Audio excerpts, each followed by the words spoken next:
Welcome to Untapped Knowledge for College, presented by the College Knowledge Foundation. Join us as we untap the world of college admissions, financial aid, and student life through collective wisdom and engaging conversations. We're going to pick up right where we left off from part one. So we're going to dive into part two with Nick as we talk a little bit more about what to look for and how to navigate that financial aid offer letter as you begin to think about and look at the different conditions that are associated with the different types of financial aid that may be on the offer letter. So stay with us and let's dive in. One of the things you were mentioning is kind of looking at the conditions of some of the financial aid that you get. You were talking about Yeah. athletes and different things. So I was a victim of this myself when one semester my GPA wasn't as high hmm as it was my previous semesters, and then I see my bill the next semester is like $1,500 more, and I'm like, wait a second, like the bill's the same, I'm getting less financial aid. So I remember making an appointment going in, and they're like, well, your GPA is this, and I'm like, okay, like I'm aware, Yeah. but they're like, you needed to maintain this to continue, and I was like, like I had no idea. And I feel like I know personally when I was advising different clubs and things, working in admissions, like I just remember so many students that happened to, whether it was a GPA or something else that, it just wasn't met anymore, or they didn't Yeah. realize it was only for their first year. It wasn't a 4-year scholarship. It was only something, that first year. And I say that's something too that's almost not nearly as bad, I would say, but almost like marketing, where it's like you see you're kind of enticed that first time when you're a high school senior, when you see that Yeah. amount of money, but then that's a question that you need to ask so bad, Yeah. like, is this Absolutely. contingent on something, or do I get this every single year, or is it more so like a recruitment scholarship where it's like, you're here Yeah. now, but then, that goes away after, the first 2 semesters, and you come back for your sophomore year and it's like, wait a second, I've got this additional bill that Yeah. I Yeah. wasn't anticipating. And that's where you start to get into, I think, the ethical conversation of awarding practices with Yeah. colleges and universities, and not that I believe anybody would willfully do this, but I think that practices in the current landscape create an environment where you could have that bait and switch feeling, Hmm. where it's like, oh, okay, great. I don't have to pay a single cent out of pocket for year one. But now I'm saddled with this huge bill for year two, three, and four. And Hmm. it's up to me to either look into private loans that I wasn't planning on using, or um, maybe I have to work a heck of a lot more hours at my part-time job or pick up another job. It just kind of creates this unfavorable situation for a student, and it's just not fair. But yeah, so that's Yeah. why, again, just go back to ask your questions, try to get familiar with the process as much as possible, and know what you're getting into. And to your point, Donovan, about the responsibility to maintain an academic award. So there's something in higher education, that's universal, whether you're going to a private school or public school, or a 2-year degree or 4-year degree, or even graduate studies and beyond. And the concept is called satisfactory academic progress, and it's what you described.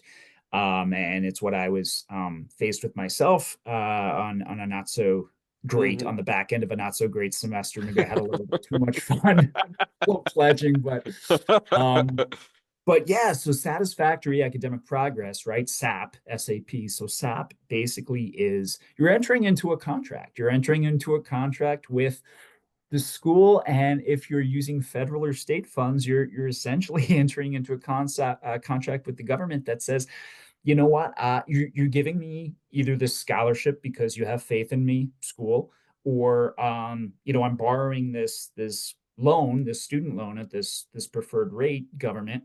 And these are the terms, right? I'm going to go to class. I'm gonna do well. Hmm.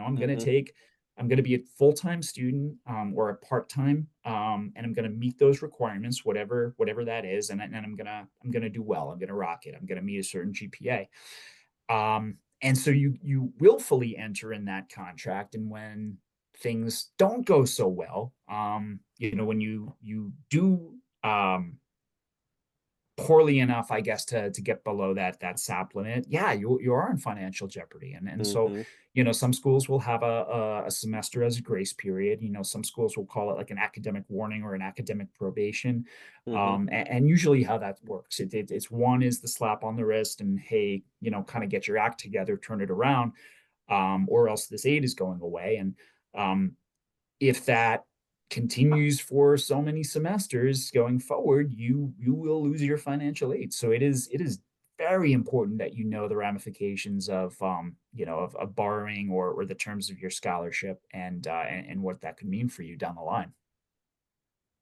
Yeah, definitely. I remember that moment extremely vividly because my heart was definitely beating pretty fast, and I was like, "Wait a second, Yeah.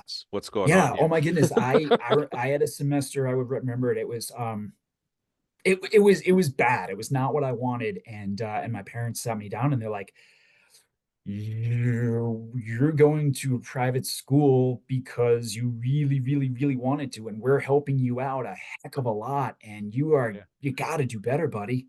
But, like lay back with cut back the late nights and, Mm-hmm. SAP, not meeting SAP. And they're not fun conversations. They're not fun conversations either, because 9 times out of 10, it's the parent or the guardian or the contributor who's calling in on the student's behalf because the Sure. student got the grade report. The student got Sure. their final grades from the semester. So they know exactly They where know they're what's going sitting. on. So when I get a call, usually like between the semesters, over the summer from, parent A who wants to know why the student scholarship was pulled and why they're no longer, eligible to take out a student loan, um, then yours truly has to have that very uncomfortable conversation. Hmm. So do yourself a favor and not be on SAP. So, as we talked about before, like life just kind of happens during the school year. So, what are some options that students have, or should they think about, or resources that they should think about when they're maybe in school, when their financial situation changes, loss of income, moving, potentially family emergencies, like what are some things or avenues that they should consider when life is lifing? Yeah, yeah. When lifes, you need to communicate and you need to advocate. You need to communicate with other people. You need to communicate with your financial aid office what's going on. You need to communicate with your faculty advisors what's going on, and Hmm. let other people know, people who are in your corner, so that way they're not blindsided by anything, and they can help you. Maybe put you in touch with somebody who can help, or get you in touch with the financial aid office who can take a look at you for emergency funds, or if Hmm. there are some kind of um, other funds that are available for to help you get through a tough time. A lot of colleges and universities have systems in place, for instance, bus passes, or meal coupons, or some kind of like a campus food pantry, things that will help maybe not make the situation, maybe not resolve the situation, but certainly make the situation a lot less stressful and maybe um, a little bit more comfortable. There are also and this is another thing going back to the point earlier, Donovan, of the importance of having a FAFSA on file. If you don't have, if you were offered financial aid, if you were offered a grant, or if you were offered a low interest loan, a student loan, and you decided to decline that at the Hmm. time, totally fine, totally your prerogative. You're making it work. You're not in a position where you need to take a student loan. Fantastic, kudos. But the next semester you find that you things aren't so comfortable, having that FAFSA and being able to say at least, okay, well, I can take out X amount of dollars. This will cover the cost of the semester. It'll give me some breathing room. It'll give me a little bit of time to figure out the next step for me and my family. Yeah. That breathing room can make the difference between staying in school and ultimately unenrolling. Hmm. So, and if that doesn't change your trajectory, I don't know what does. So think about it in those terms. So when it comes to a student receiving that first financial aid package during their senior year in high school, for instance, what happens if they don't get enough financially that doesn't cover anything? Is there anything they can do when it comes to negotiating or kind of appealing, saying that they need more funding? Yeah, it's one of those things that I think for a lot of students, a lot of families, no matter the greatest objectively, right? The most impressive financial aid package is not going to be enough for everybody, right? And so um, if you do find yourself in a situation where it happens all the time, my financial aid is not covering, as much cost as I needed to be able to comfortably enroll at your school, um, I just have a conversation first and foremost. Have a conversation with your financial aid office, let them know what's going on, and they can look at all the avenues, and they could look into all the their goodie bags, so to speak, and they can basically take a look and see if there's any room left in the cost of attendance that they can provide some additional assistance. And sometimes Hmm. there is, because if a student hasn't maxed out their cost of attendance, there could be a little bit of wiggle room there. So that's something that you definitely want to explore. um and I never want to say that the loan option is the end all be all. The private loan option, I should say, but for a lot of students that need that extra however many dollars to help Hmm. bridge that gap, private loans could be a tool to bridge that gap, for students in that, and families in that situation. A lot of schools, I don't know a single school that does not offer a payment plan, which is always something that I recommend students explore. Depending on where they're going, you could have the option to take your remaining cost for the semester or even the year and break that into monthly installments or semesterly installments, and making it a little bit more negotiable for you and your family. Can, instead of paying one lump sum, that can make a difference to people as well. Yeah, that was good. I was going to ask you about that, but that's definitely something that I feel like a lot of people feel like, for instance, going to the school for the summertime for like orientation, a lot of the questions revolve around, when's the bill due? And they think it's Mhm. due, like, everything is 100% due at the same time. It's like, well, you talk to someone. If that's not right for you, break it up into two different payments or three payments or semesterly or whatever. But I Yeah. find a lot of Yeah. the times I feel like that was a huge misconception when I would help out with like new student orientation in the summertime. A lot of families would talk about how that would be a concern of theirs because at times, they didn't know when that first bill was due yet, especially if they're one of the early birds and they're there in May or June, one of the first orientations that you may have over the summer. They've Right. got all these questions, and I found that that was something that I answered a lot when parents were, checking their kids in or something like that. That was at the forefront of their minds. So yeah, Right. definitely those payment plans are out there, but you just have to ask about them. They're very useful. And another thing, Donovan, too, is that, and I know you always make this a point of saying, and it's something that I firmly believe in, not just in the context of higher education, but in life. Hmm. Have a plan, Hmm. and stick to your budget. Know your budget, and stick to your budget. And sometimes, and I don't think this is bad of me to say, sometimes you want something that you just can't have. Oh yeah. So I think being realistic with yourself, and knowing, how should I put this? You know what I'm saying, though, right? Like Yeah. sometimes the cards are just not going to fall the way that you need them Hmm. to, or you want them to. No matter, all of your best efforts, you could play a perfect game and you could still come up short. and Correct. and sometimes that's just how it happens. So I would say, if you're, and this is an extreme example, okay, but if you're a 2.5 solid GPA student, okay, and you apply to 6 schools, and they're all Ivy Leagues. Hmm.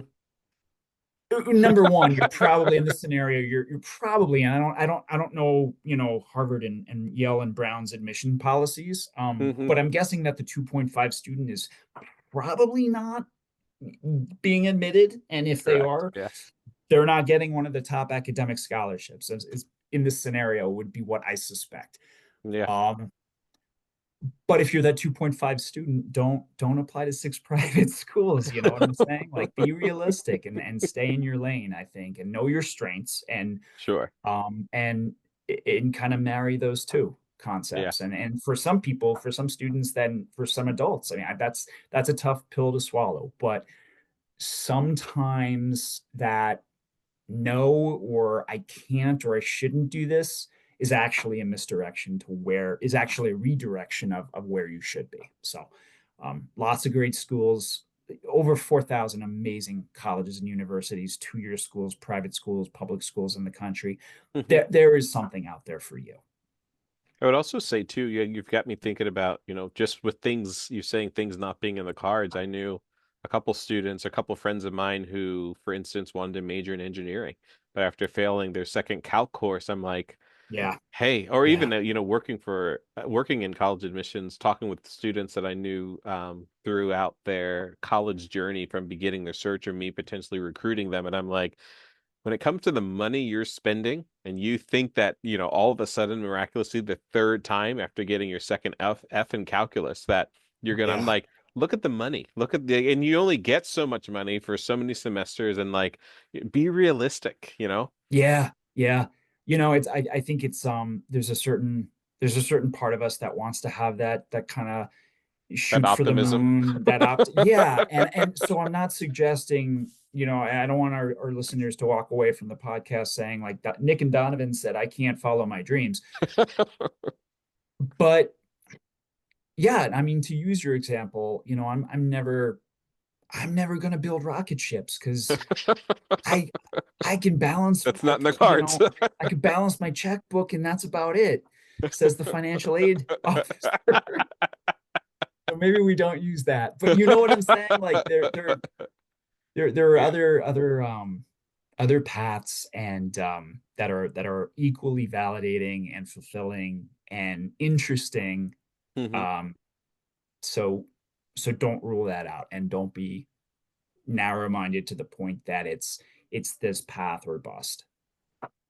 So another question that I have now for you, thinking about the money and potentially a student, they get this money, they get some, and then they take out a loan, but talk a little bit about, what's taking out too much, like what's over So borrowing.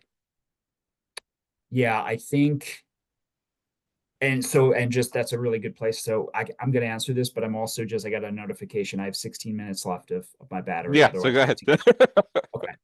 Um, so too much. Okay, so what is too much? I think too much is I think it's relative. I think it's relative to who you are and what your goals are and also what you're pursuing. When it comes to, students looking to get more money, if they're looking at loans, for instance, what is kind of taking out too much? How can a student avoid over borrowing when they are looking at covering more of their financial aid bill? Yeah, so and that's a great question and totally understandable that there's a fear about coming out in exorbitant amounts of debt that it is crippling and you're not going to be able to do anything with your future because you're going to be Hmm. paying off student loans for the rest of your life. And I know that we hear these horror stories from time to time on the news, and we read online, about the individuals that have, they came out with 200,000, $300,000 in debt, and they don't have a degree to show for it, or they Hmm. do have a degree to show for it, but your job is a They're not fraction of making that enough cost, to, or you're yeah. not making enough to cover, right? And so your monthly payment, you're either deferring that, or your monthly payment is just totally crippling. But I think, Donovan, it goes back to it's an individual circumstance. It's an individual decision. I think knowing what degree you're going for, am I going public school? Do I think I'm going to take X amount of years to complete my degree? Is this going to be something where I'm going to see a return on? based on the field that I'm looking to go into? Is this a very career outcome oriented degree?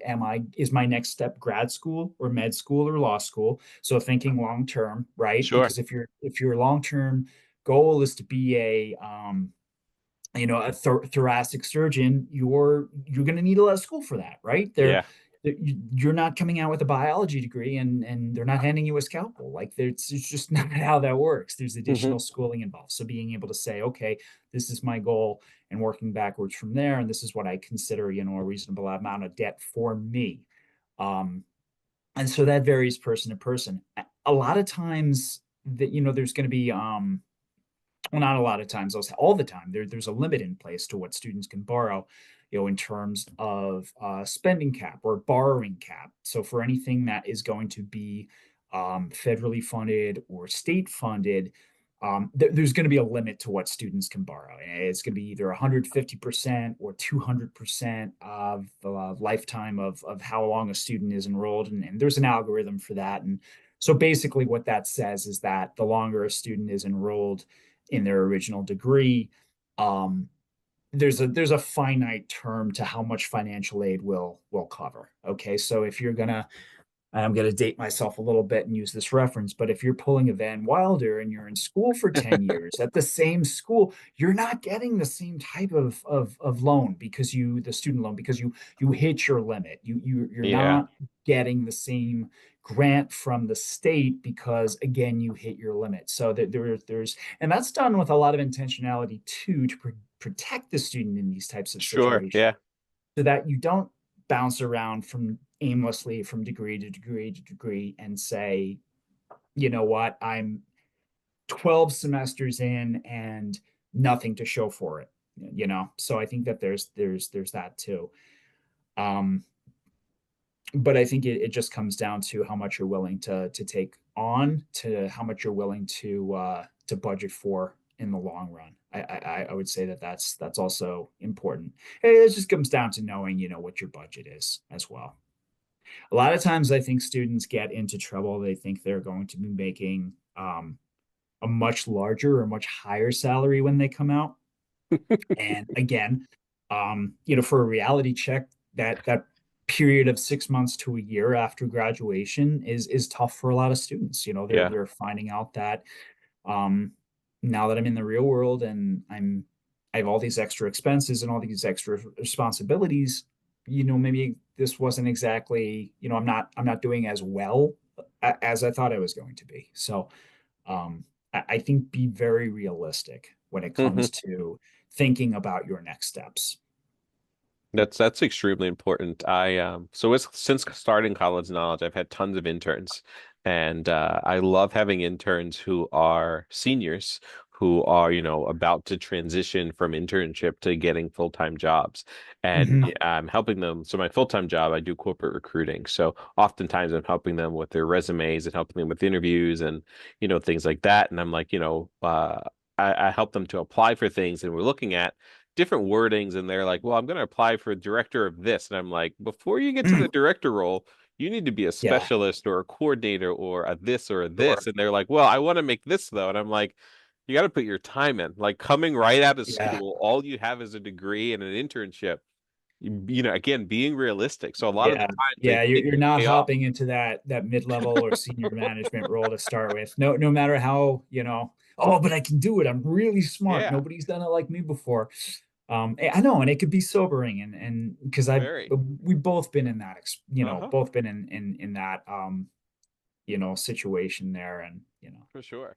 it's Humbling. sometimes it takes students a little longer to come around on that than others, but Hmm. yeah, absolutely.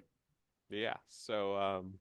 Yeah, there's just so many instances that flooded my brain when we started talking about that. But, it's important that I would say even like when students are doing an internship, they kind of ask their internship supervisors, like in the field that you're doing it in, what's kind of average that I could expect to kind of get paid. And I always suggest to students too, kind of doing an internship earlier than just your senior year, but start your sophomore, that second or third year, simply Mhm. because you can get a little bit more acquainted with what the money's going to be like, how much more experience you need, how many more internships you need. There's always the Mhm. joke of, you need like 3 years of experience for an entry level job. Yeah, right, right.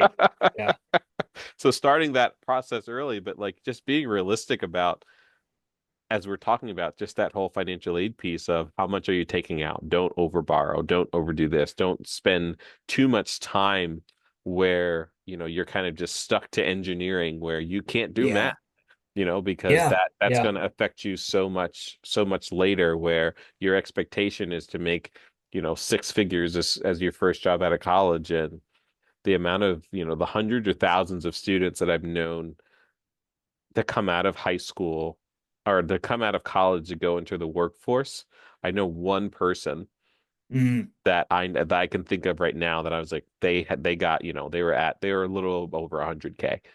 yeah, Whereas yeah, everyone's like, oh, I'm gonna be here. And I'm like, that's not the reality.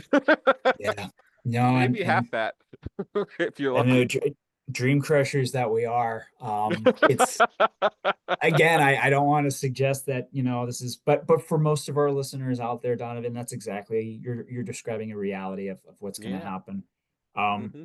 Another thing I'll say too, and going back to an earlier point about the amount of debt, don't hmm, students generally that make it a habit. How about this? Don't make it a habit to jump from institution to institution because you think it's going to be a fresh start or it's going Hmm. to give you something that you weren't getting. And and it might, it very well might, but a lot of times I see students that are racking up the student loan debt. And here's something that colleges and university professionals within the world of student aid can track, and they can tell you, and it's public knowledge, it's knowledge that students have access to, but I can guarantee you almost nobody does take a look at their student loan debt. Okay, so at any point in time, you can access the aggregate that the student has borrowed, Hmm. and you can kind of see, the normal, quote, normal ranges of based on, where the student is academically and how many credits they have and where they progressed in their degree. Um, you can kind of figure, okay, the student has taken out a loan for this year, and they didn't need so much this year, and so on, and then maybe mom and dad help them out, or a parent or guardian, and so on and so forth. But sometimes you'll see a really, really, really, really high number. And you'll say, what is that about? And then you'll find in talking with the student and looking at their application materials, you're their fifth school that they've been to. And Yeah.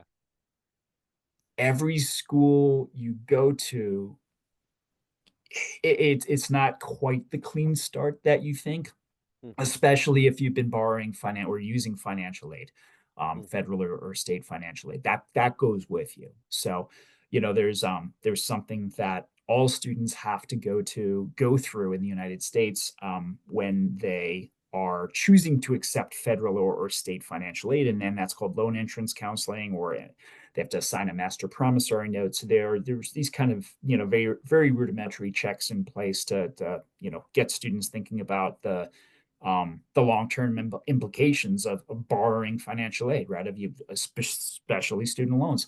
And a lot of times students don't think of that when they withdraw from institution one, two, and three, and now they're on four, and they're coming to you in the panic, and they want to know why they can't borrow what they borrowed previously. So these are all things that obviously, students should be knowledgeable about going into it as well.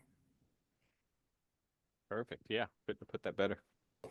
So, Nick, one of the things that I had mentioned earlier is like new student orientation. And one of the things that I would tell parents and students to do, who had basically they knew they were coming to the school, I would Mhm. say a tip that I would give you is something that I also give college students now, as to change their emails on their resumes from their college email to their personal email. So a lot of the Sure. times students will apply to colleges with their high school email, but the university can no longer get in contact with them. So at Yeah. times you've got time sensitive things that will, come to that email address. Can you talk a little bit about financial aid and how some of that, accepting different things and how that's really time sensitive and, that window at times may not be as long as the student may think.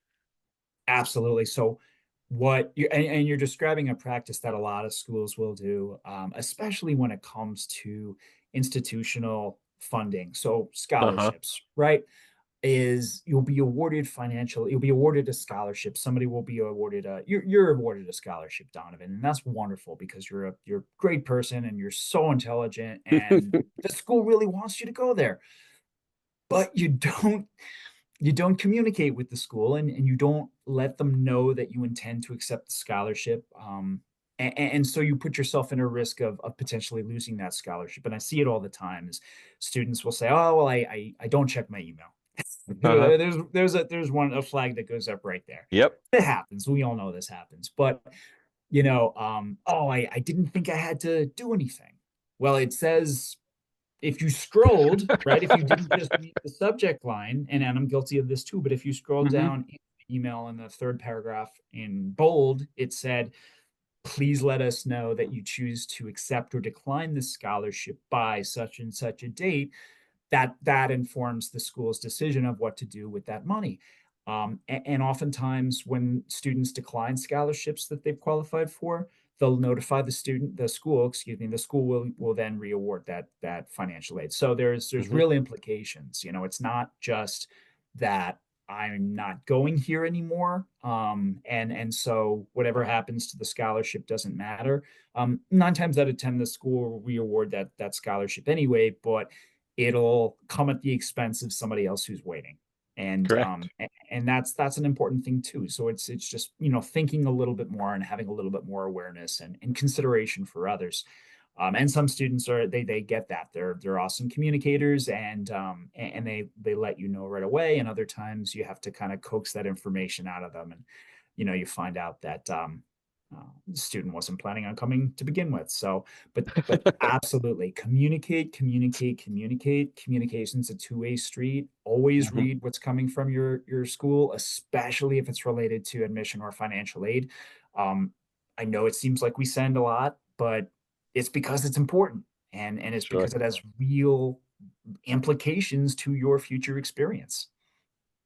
Yeah. That's, I think, great way to end it, simply because that is something that could be drastically detrimental to someone choosing somewhere, especially if you're after, that May 1st deadline that a lot of schools have, where you have to accept your offer by May Exactly. 1st. And Yeah. all your other offers, there's been an expiration date on your admissions offer. You've accepted to school A, school B, C, and D. They're like, okay, you didn't accept here, you're not coming. So you could have had financially there, but now that's then Totally. redistributed potentially to a different student. And so Yep. is the other scholarship, because you didn't respond by the time that you needed to respond to accept that scholarship Yep. or whatever. So yeah, that's so, so important. That I feel like too, that's another area that people don't know. They just think Yeah. once you accept your offer, you get it. That's not the case for Yeah. everyone. Yeah, I see it every year, and I'll see it again, in Yeah, in in a couple of months, yeah. unfortunately. But that's something that hopefully now with this Happens. knowledge, some of our listeners will be a little bit more aware of what that letter actually means. Nick, I appreciate it. I'm so excited that you were back, and I know this won't be the last time because I've got other ideas.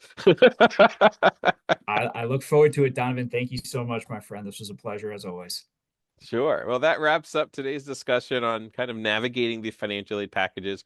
Huge thank you again to Nick for breaking all this down and giving students and families some of the knowledge they need to make more informed decisions about paying for college. Remember, financial aid is a major part of the college journey, and just understanding how it will help you avoid the stress in the futures down the road. As we talked about many times, use your resources, contact the admissions offices, contact the financial aid offices of the schools that you're applying to. They are there. They get paid to answer your questions. If you found this episode helpful, be sure to subscribe, share it with someone, that you may think that could benefit from this. But thanks for listening, and we'll catch you next time on Untapped Knowledge for College. Thanks for tuning in to Untapped Knowledge for College. Join us next time as we continue to untap the wisdom and guidance essential for success on your college journey. Follow us on Spotify or click the link in the description below to follow us on other platforms. Visit our website if you're interested in booking a session